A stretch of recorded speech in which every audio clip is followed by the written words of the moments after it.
Il y a quelques jours, j'ai officiellement reçu la réponse du Conseil d'État à l'une de mes interpellations qui concernait l'accueil de jour collectif des enfants. Cette interpellation faisait suite à une commande d'un rapport par le Conseil d'État visant à améliorer l'accueil des enfants, rapport au passage qui a coûté la modique somme de 130 000 francs et qui a découlé sur une dizaine de mesures à étudier. L'une d'elles visait à diminuer le taux d'encadrement des enfants en passant d'un éducateur pour 5 enfants à 1 pour 4. En soi, cela ne semble pas un changement important, mais dans la réalité, cette mesure entraînerait des conséquences majeures. En l'adoptant, il y aurait deux variantes possibles. Soit conserver le même nombre de places d'accueil et donc augmenter le nombre d'éducateurs. Cette variante engendrerait la création de 147 nouvelles ETP dans une période où nous devons trouver des ressources d'économie. Si on prend les choses dans un autre sens, on pourrait garder le nombre d'éducateurs actuellement en poste, mais cela conduirait à une diminution des places d'accueil chiffrées à 560. Les parents seront contents. Vous l'aurez compris, cette mesure n'a aucun sens. Sans compter qu'elle a pour seul argument d'améliorer l'accueil des enfants sans qu'aucun problème majeur n'ait été mis en avant. À ce titre, on pourrait alors passer à un éducateur pour un enfant en suivant cette logique. Grâce à l'intervention de l'UDC,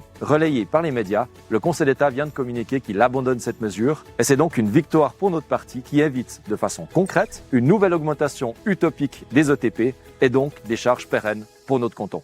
Je suis Sadiq Weissert, chef de groupe au Grand Conseil pour le groupe UDC.